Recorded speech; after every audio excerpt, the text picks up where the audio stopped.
لوکیشنی که تا کمتر از 5 سال پیش برای خارجی ها خریدش ممنوع بود.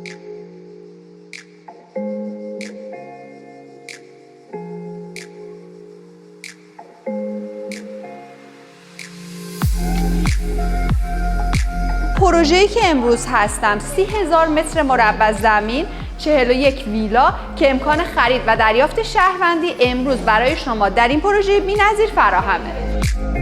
اگر با کلاب کمر کانتری آشنایی داشته باشید که پیست اسب‌سواری، باشگاه‌های خیلی سوپر لوکس و امکانات ویژه‌ای رو که مخصوص ثروتمنداست، یعنی حتی آدمای عادی نمیتونن اونجا وارد بشن. ویلاهای مستقل 2 قلو و 3 قلو داریم. توی ویلاهای 3 قلو 3 تا سند دارید.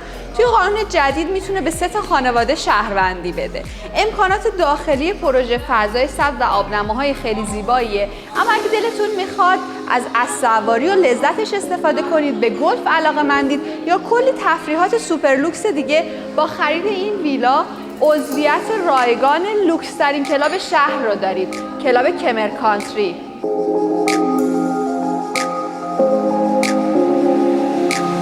اگه میخواین در مورد جزئیات قیمت‌ها، نحوه پرداخت و سایر ویژگی‌هایی که توی این ویدیو جا نشد تا در مورد این لوکیشن و پروژه صحبت کنیم، فقط کافیه همین الان با کارشناسان فارسی زبان ایستون تماس بگیرید.